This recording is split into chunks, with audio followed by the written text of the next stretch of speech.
My name is Emily Carter. If you were to look at my life from the outside, you'd probably think I had everything. I grew up in Los Angeles, in a family that was well off, maybe even wealthy by most standards. My father ran a chain of luxury hotels, and my mother managed an art gallery.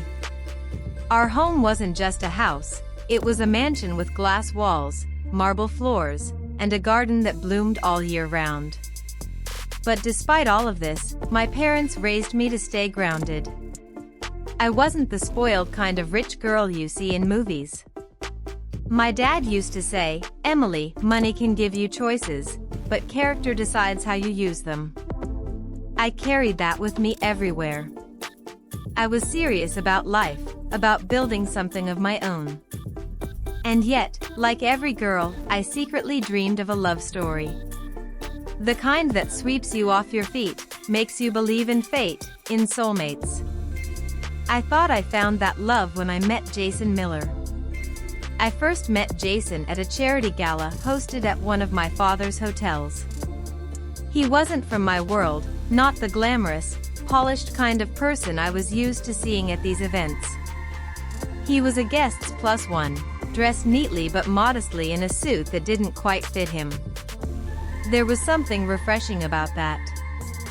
I remember noticing him standing near the balcony, looking a little out of place. Most men at these galas tried too hard to impress, but Jason seemed different. He wasn't trying to charm anyone. He wasn't scanning the room for opportunities. He looked genuinely uncomfortable, and somehow, that intrigued me. I walked over, holding a glass of champagne. "You look like you'd rather be anywhere else right now," I teased. He laughed nervously. "Am I that obvious?" "Yes," I said, smiling. "But don't worry, you're not missing much. It's just a lot of small talk and fake smiles." That broke the ice. We started talking. He told me he worked in real estate, mostly modest properties and rentals. Nothing fancy. He said he didn't belong in places like this but came because his friend dragged him along. I found his honesty refreshing. Most men I met in my circle exaggerated their achievements or flaunted their wealth. Jason did the opposite. He downplayed everything, as if he didn't want me to think he was trying to impress. That night, we exchanged numbers. Our relationship developed quickly. Jason was attentive in ways I wasn't used to.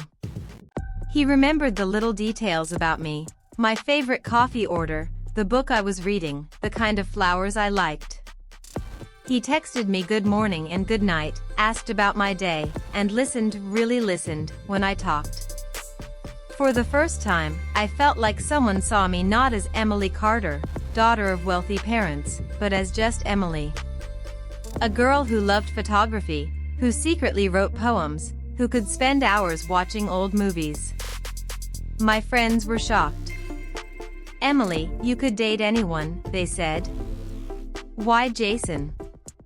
I would smile and reply, "Because he doesn't care about the anyone. He cares about me." Or so I thought. 6 months later, Jason proposed. It wasn't in some grand, public setting. He didn't rent out a rooftop or hire photographers. He proposed on the beach at Malibu during sunset, just the two of us. He went down on one knee with a simple ring, not a giant diamond, but something elegant and understated. "Emily," he said, his voice shaking, "I may not have the world to give you, but I promise to love you with everything I have. Will you marry me?" I cried and said yes. My parents were surprised at first. They had expected me to end up with someone from our circle, another wealthy businessman, maybe the son of one of their friends. But when they met Jason, they approved.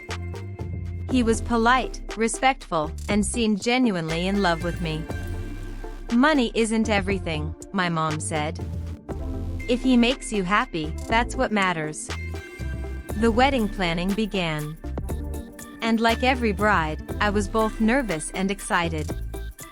We chose a luxurious venue, because my parents insisted on giving me the wedding of my dreams. The hall had golden chandeliers, polished wood floors, and giant windows that looked out over the city. But my heart was set on the gown. I wanted something timeless, something that made me feel like a queen. I went to one of the top designers in Beverly Hills. Together, we created a gown of silken lace, hand-embroidered with delicate beads, with a long veil dotted with pearls. The first time I tried it on, I cried. My mother cried. Even my father stood there speechless. It wasn't just a dress, it was the dress. Everything seemed perfect. Or at least, that's what I thought. The first cracks started showing when Jason became strangely distant about certain topics. Whenever we talked about prenups or financial planning, he brushed it off. "Do we really need all that?" he would say. "Marriage should be about love, not contracts." At first, I thought it was romantic, that he was rejecting the coldness of legalities. But my father insisted. "Emily, it's not about trust or love. It's about protection. You never know what could happen." When I mentioned this to Jason, his jaw tightened. "So, you don't trust me?" he asked. "It's not about that," I said gently. "It's just, responsible." He didn't respond. He just went silent. Another time, at an engagement party, I overheard him talking to one of his friends. His voice was low, but I caught words that froze me in place. "Once we're married, I won't have to worry about money again." I turned, my stomach churning, but when he noticed me, he immediately smiled and changed the subject. I told myself I misheard. That he didn't mean it that way. But the doubts started growing. Then came the real shock. One night, 2 weeks before the wedding, I accidentally left my phone charger at Jason's apartment. He had given me a spare key, so I went over while he was out. As I plugged in my phone, I noticed his laptop open on the desk. I don't know what compelled me, but I walked over. Maybe it was instinct. Maybe it was fate. The screen showed an email. It was from Jason's lawyer. The words burned into my brain. "Once the marriage certificate is signed, you'll gain access to her joint assets. The Carter Family Trust will secure you financially for life." I scrolled further. More emails. More discussions. He was planning everything. Not a marriage built on love, but a transaction. My hands shook. My vision blurred with tears.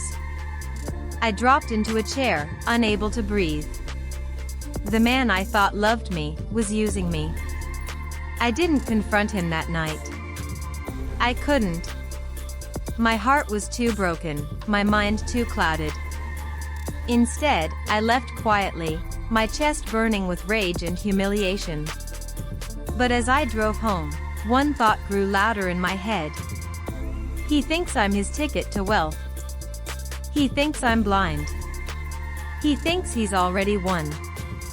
By the time I reached my driveway, my tears had dried. My heartbreak had hardened into something else. Revenge. That night, as I lay in bed staring at the ceiling, my mind replayed everything I had discovered. The man I loved, the man I was about to marry, wasn't marrying me out of love. He was marrying me for money. Every sweet word, every promise, every tender look, it was all part of a performance. The more I thought about it, the more I realized how deep his betrayal ran. Jason had never truly loved me. He had studied me, learned my weaknesses, figured out what I wanted in a man, and played the part flawlessly. I was a target, nothing more. And that's when it hit me. If he thought he could play me, then he had no idea who I really was. Because I wasn't some naive, helpless rich girl. I was Emily Carter. And I was about to show him exactly what that meant. I didn't cancel the wedding. Not immediately. That would have been too easy for him. If I ended things quietly, he'd walk away and simply find another wealthy woman to trap. No. I wanted him exposed. I wanted him humiliated in the very world he was so desperate to climb into. So, I began planning. First, I confided in my parents. It was one of the hardest conversations I'd ever had. Sitting across from them at the long oak dining table, I explained everything: the emails, the lawyer, Jason's true intentions. My father's face darkened with rage. My mother gasped, her hand flying to her mouth. "Emily, we can call this off right now," my dad said firmly. "We'll take care of everything. He'll never get near you again." But I shook my head. No. He needs to be exposed. He needs to learn that love is not a business transaction. And I'm going to be the one to teach him. I already forwarded all the emails from Jason's laptop to my own account. Now I carefully crafted my plan. With the help of my father's lawyers and a few trusted friends, I gathered evidence. Bank statements, text messages, emails, call logs, even recorded conversations where Jason slipped and revealed his greed. Everything pointed to the same truth. Jason had been planning this con for months, maybe even years. He had debts, failed investments, and a history of dating women for money. I wasn't his first target. But I was going to be his last. Finally, the wedding day arrived. The venue was breathtaking, filled with flowers and music. Guests filled the hall: business magnates, celebrities, politicians. Everyone who mattered in Los Angeles society was there. Jason had dreamed of being part of this world, and today, he thought he had succeeded. Jason looked perfect in his tuxedo, flashing that smile everyone loved. But I saw the truth behind it now. His smile was wide, confident, greedy. He thought he was minutes away from securing his future. But little did he know, his downfall was seconds away. The ceremony began. The priest spoke the familiar words.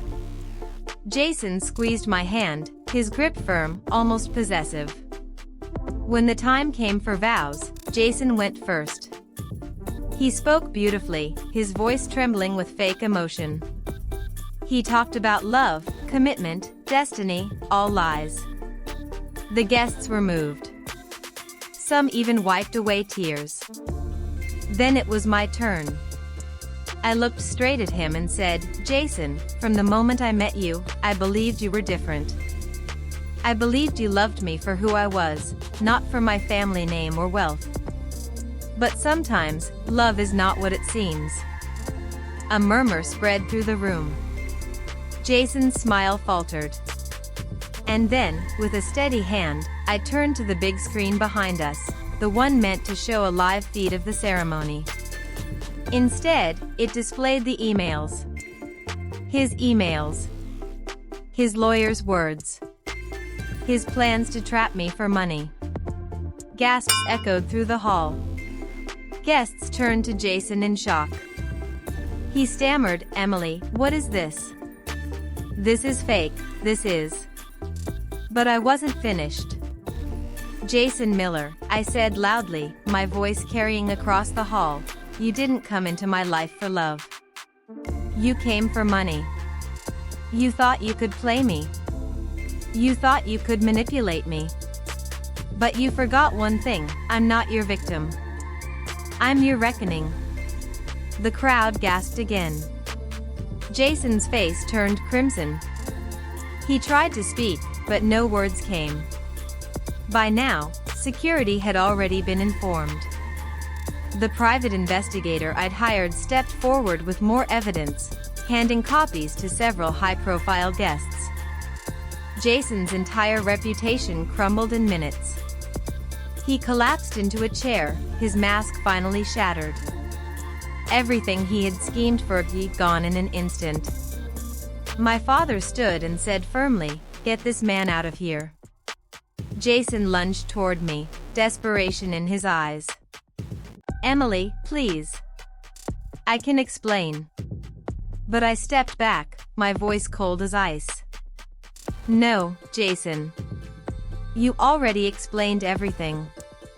You just didn't realize I was listening." Security dragged him out as cameras flashed. His dream, my family's wealth, my life, slipped away forever. I took a deep breath and turned to the crowd. Love is not about greed. It's not about using someone. Today was supposed to be the start of a marriage. Instead, it's the end of a lie. With that, I walked away. The gasps, the whispers, the cameras, none of it mattered. What mattered was that Jason was finished. That night, after the chaos settled, I sat alone in my room. I looked at myself in the mirror. I wasn't broken anymore. I wasn't the girl who cried over betrayal. I was the woman who had taken back her power. He thought he could use me. But in the end, I used him. And that was my ultimate revenge.